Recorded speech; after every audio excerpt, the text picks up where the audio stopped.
Hey guys, it's Dave with HD Trucks and Equip in Phoenix, Arizona here, and I thought I'd give you a chance to take a look at this exceptional 2011 Ford F750 single axle dump truck.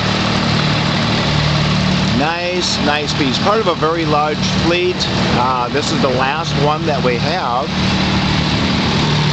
Very fleet maintained, all that kind of good stuff. The only thing that we basically did to it was we just power brushed the box and painted the box and the wheels, and we did nothing on the cab. Everything on the truck is pretty much the way that it was when we got it. This has pedal hitch. It has two different electrical connectors, and it has flat hands. So this is obviously an air brake trailer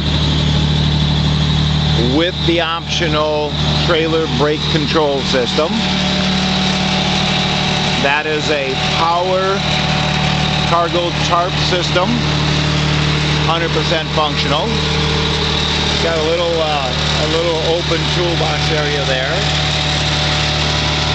It's got a pair of light beacons on the top if you're doing road work. And it's got the chrome package on front. Factory bumper, factory chrome grille. Nice truck. So just click on the next video and I'm going to show you the interior of it. Thanks for looking.